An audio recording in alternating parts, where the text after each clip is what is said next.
This is FYI News 13, brought to you by SSPTV and the Hazleton Standard Speaker. For your information, we have an environmental specialist in the studio to talk about West Nile virus and why we should still be concerned. This is FYI Weekend, and I'm Ken Karen. We have a packed show that includes an interview with a former Major League Baseball player, and we'll have a feature on a few members of the Hazleton area field hockey team. So let's get started.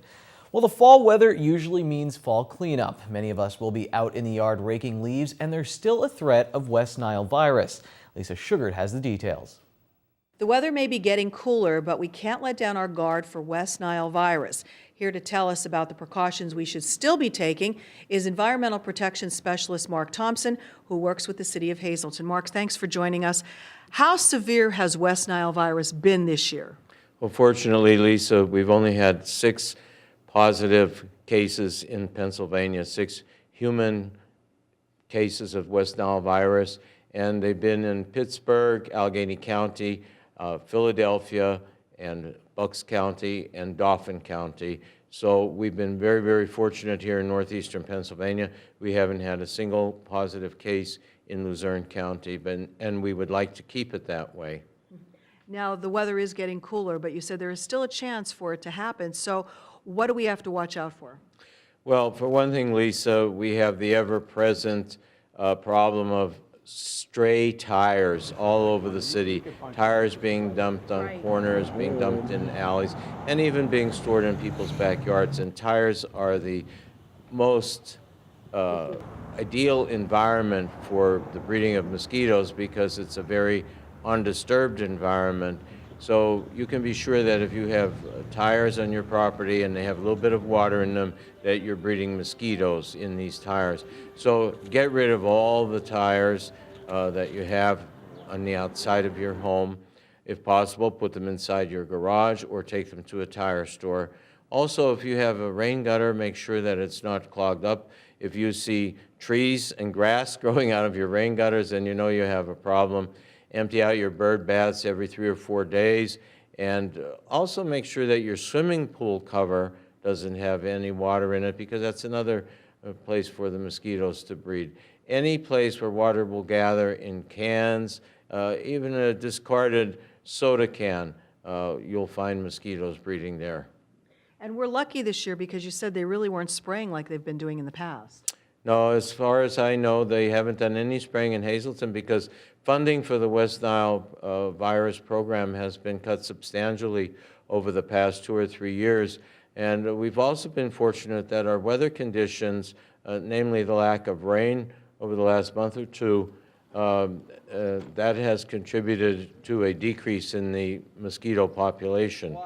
So thanks to the climate, we're enjoying a good year as far as West Nile prevention is concerned. And Mark, you wanted to tell us what the symptoms are if anybody would develop it. Well, the symptoms are basically the same as symptoms for a lot of other viral infections, Lisa. You have muscle aches and pains, nausea, abdominal pain, and rash, headaches. Now, in extreme cases, you may have confusion, disorientation, and loss of consciousness. And in these cases, 1 out of 10 people who develop the West Nile encephalitis will not survive it. But we want to be especially careful in regard to pregnant women, young babies, and older people, and people whose immune systems are compromised, because these are the ones most susceptible to catching the West Nile virus. Well, some very important advice. And finally, Mark, they will be fined if you find people like leaving the tires out and things of that nature. The health department goes around and fines people. Well, yes, our code officers and the health department will fine people up to $50, starting at $50 with the quality of life tickets if there are tires on the property or any other kind of trash. Even accumulations of branches, dead branches, and grass cuttings and things like this can provide an atmosphere, an environment for the growth of mosquitoes also. All right, get some important advice. Even though the weather's getting cool, don't let down your guard and stay safe from West Nile.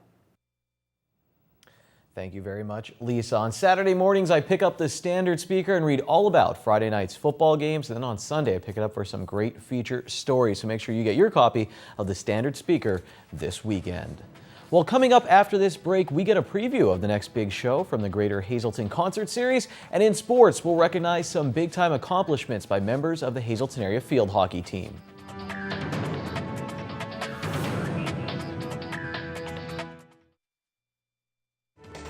This is FYI News 13, brought to you by SSPTV and the Hazleton Standard Speaker.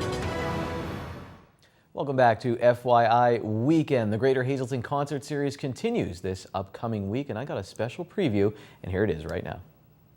Another great concert is coming to the Hazleton area thanks to the Greater Hazleton Concert Series, and I'm here with the president of the Greater Hazleton Concert Series Incorporated, Amelia Bergeron. Thanks for coming back. This act is very exciting. The Rhythm Kings, they started on the streets of New York, and now they're coming to the Hazleton area. And can you just talk about the Rhythm Kings a little bit, Amelia? I sure can. The Manhattan Rhythm Kings, as you say, got their start playing on the sidewalks of New York City. The Manhattan Rhythm Kings are likened to, some say, the Mills Brothers or the Rhythm Kings of the Walt Whitman Group. They will sing music from the 20s, the 30s, the 40s. Not only are they great vocalists, their harmonies is very tight, very close. They're virtuosic instrumentalists and spectacular tap dancers. They do a dance that's called the shadow dance, where one gentleman is standing right behind the other, and they are in sync every single step of the way. So that will be what their show is about.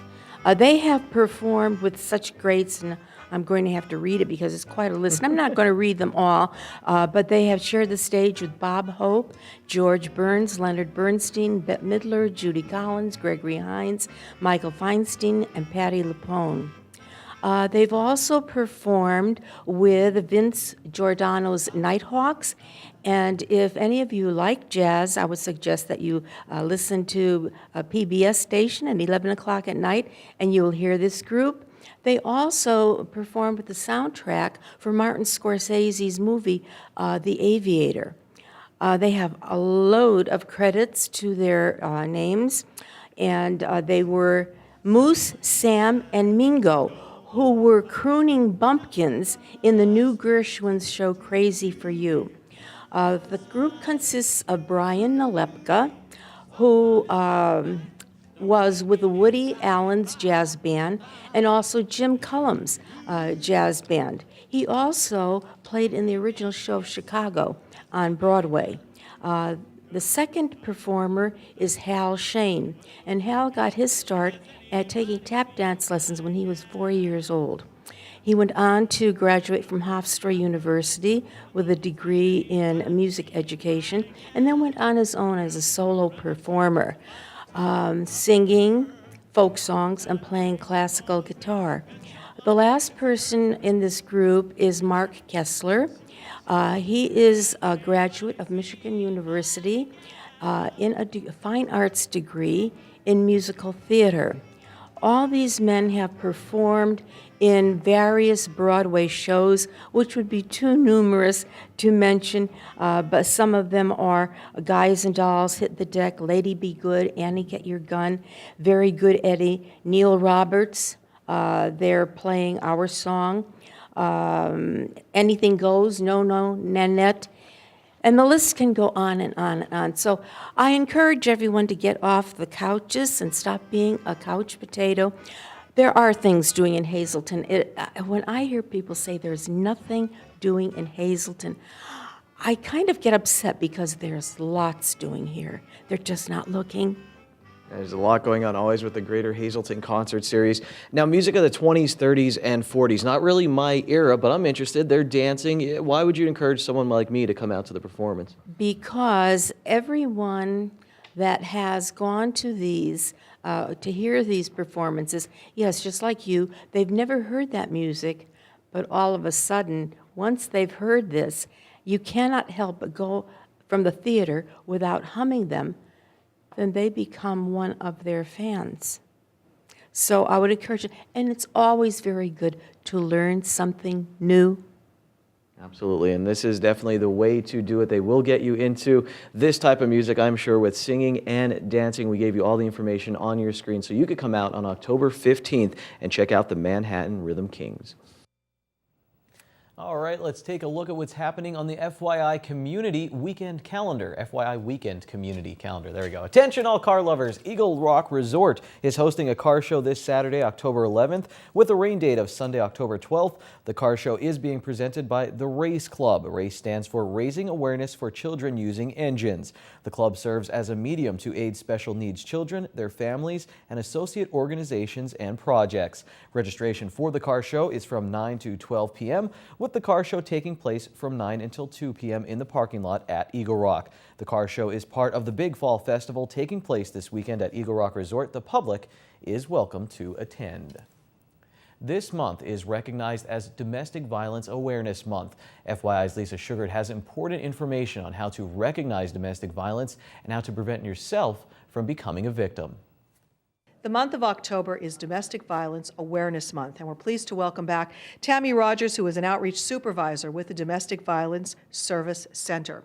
Tammy, I wanted to get people to know what exactly is domestic violence, because maybe there are different types and people are not aware that they may be experiencing it.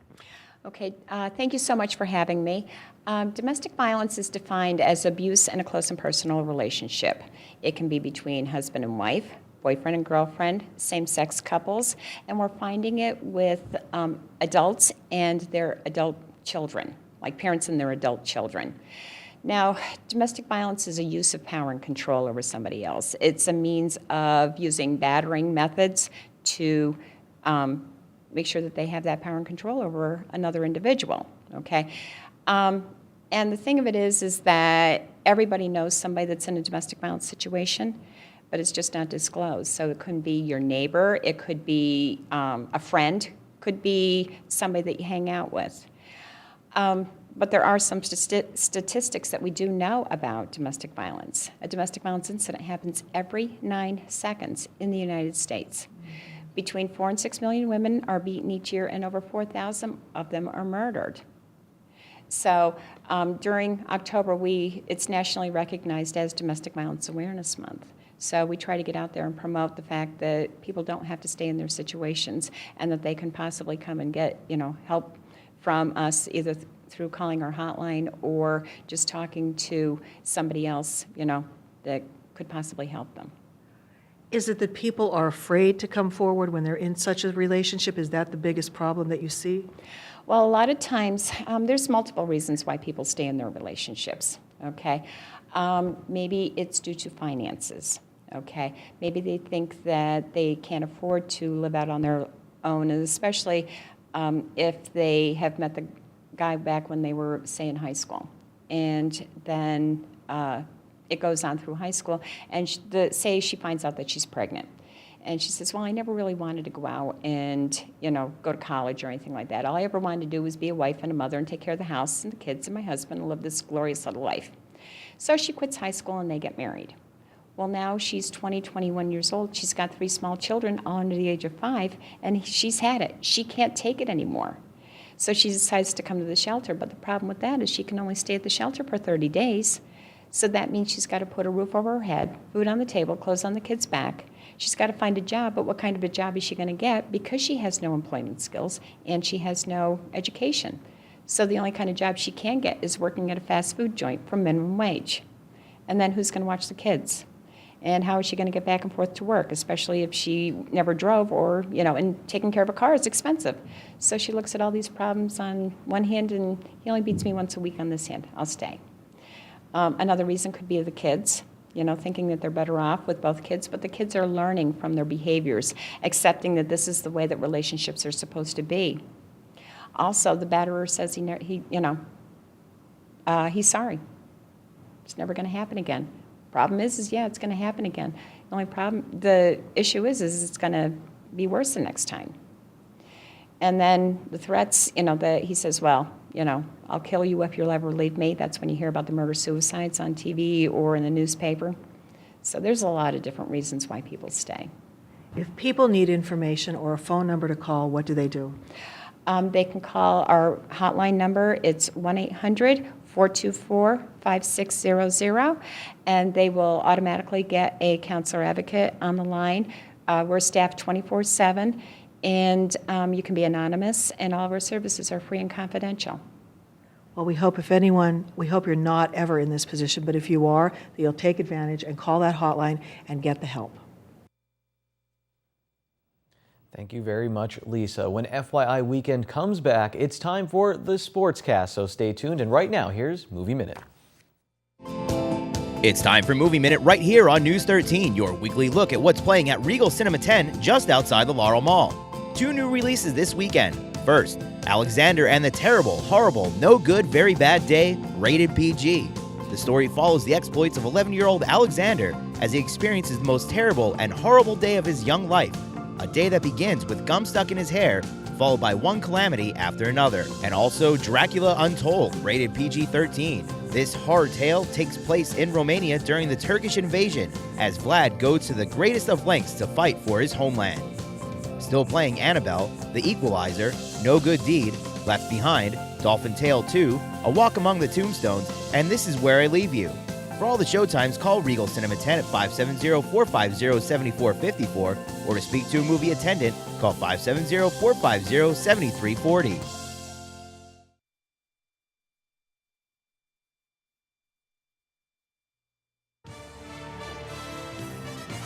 This is FYI News 13 Sports.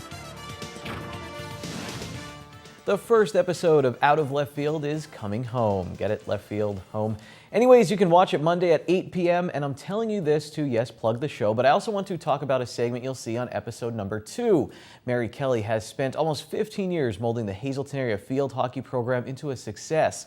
For the first time this year, her team knocked off Power Wyoming Valley West, and they have their eyes set on the school's first district title. On the next Out of Left Field, we'll take a dive into the program and learn some of their secrets to success.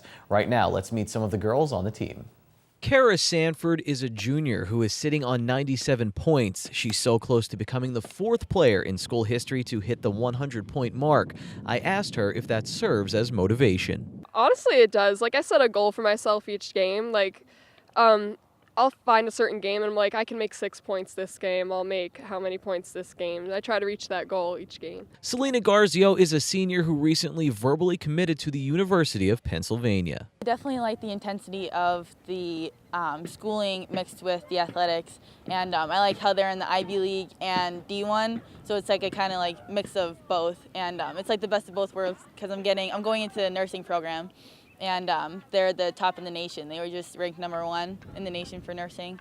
And so like I said, it's the best of both worlds. I get to play the sport that I love and go to school for the field that I want to go into. Madison Reed will be playing for Hofstra next year. I actually want to do something math or science, which is hard with sports, but I'm willing to put the work. And then you have Selena going to Penn, and you want to do math and science. Where do you find the time? Not procrastinating. The sports help that. The sports help Yeah, you focus in I the think classroom. Is it just from practicing? Or? I think you have more of a set schedule. I know once I'm in off season, I kind of get lazy, but no, I think having a set schedule really helps me keep everything in line. I don't believe these girls can be lazy. I saw the amount of running that they do. Remember, we'll have much more on the Lady Cougars on the second episode of Out of Left Field. Garrett Stevenson started playing Major League Baseball in 1996 for the Baltimore Orioles. He was then traded to the Philadelphia Phillies and ended his career with the St. Louis Cardinals. We spoke with him at Joe Maddon's Rally in the Valley golf tournament for the Hazleton Integration Project this past week. We asked him just how different is it playing for different teams. It is different. The Orioles are they're a class act.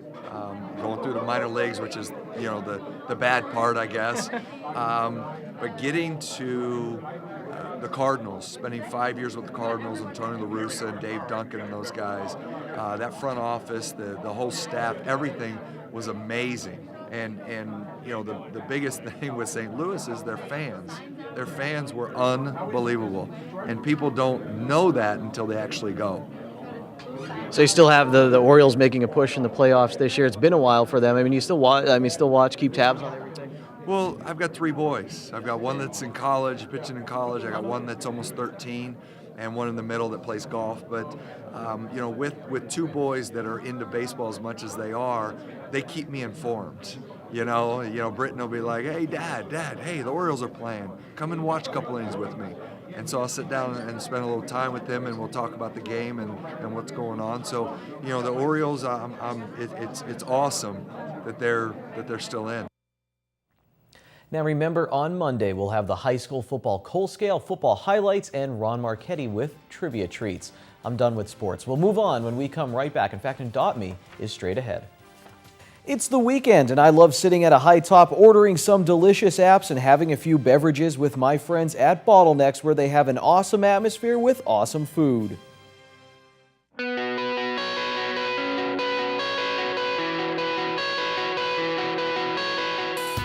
again, and here I have with me Furby.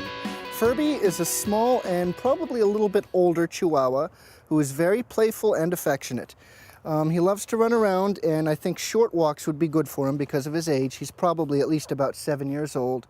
And also, you'd want to give Furby here a diet predominantly of soft food because he doesn't really have many teeth left. Despite being a little bit older, Furby here is very warm and affectionate and loves to be held. He'd make the ideal lap dog, and he's also very playful as well. Furby here seems to be tolerant of basically everybody. He gets along okay with cats and dogs, so I think he'd do very well in a home with other animals, as long as they were gentle with him because of his size and his age. Furby here is already neutered, up to date on all of his shots. He was tested for heartworm and Lyme and came up negative for both. So despite his age and toothlessness, he is still a very healthy little dog. And that's it for Furby here. Let's have a look at our cats. And here I am with Grayson, who is a young adult, maybe about 8 months old or so, and he's a very sweet gray and white domestic short hair. He's a little unsure of himself in the male colony because he's new to it. He was just brought up recently. He's very friendly with people, though, and loves to be held. He's more laid back and affectionate, not very playful. He would probably do all right in a home with other animals, but we basically recommend him more for a home with no other cats. He seems to like to be the center of attention and doesn't like to share his people. Grayson is also neutered and current on all of his vaccinations, as well as having been tested for feline leukemia and FIV and came up negative for both. Grayson's very laid back and affectionate, not overly playful, and definitely not a curtain climber like some cats his age could be. So if anybody's interested in Furby, our featured dog, or Grayson, our cat here, please come on down to the Hazleton Animal Shelter at 101 North Poplar Street.